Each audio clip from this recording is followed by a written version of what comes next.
L'an 1 du centre hémodialyse de l'hôpital régional de Ziguinchor a été fêté en grande pompe.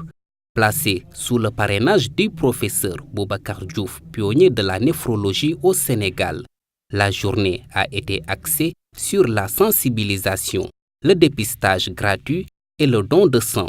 Le docteur Yaya Kane nous fait le bilan du centre d'hémodialyse depuis son implantation. Un bilan positif depuis l'ouverture du centre. 50 patients ont été dialysés au niveau du centre, que ce soit aigu ou chronique. Les aigus, en général, c'est des patients qui récupèrent après quelques séances de dialyse. L'exemple qu'on peut donner, c'est les femmes qui accouchent. Quand elles accouchent, elles font une insuffisance rénale chronique et grâce à la dialyse, elles sont sauvées. Elles dialysent pour quelques séances et elles retournent, elles sont déclarées guéries.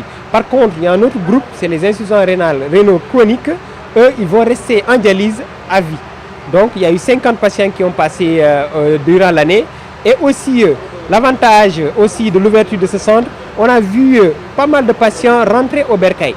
Beaucoup de patients avaient abandonné leur famille pour aller à Dakar pour se faire dialyser et rester à Dakar pendant plusieurs années. L'association des hémodialysés a salué cette belle initiative à travers son représentant qui exhorte à l'État de subventionner les médicaments qui sont coûteux.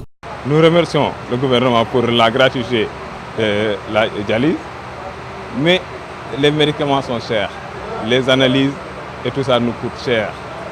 Ça va jusqu'à unir nous-mêmes, nos économies et ce que économisent nos familles. Et comme vous le savez, ce qu'on veut, c'est si l'État peut nous soutenir en subventionnant les médicaments, ça nous arrangera.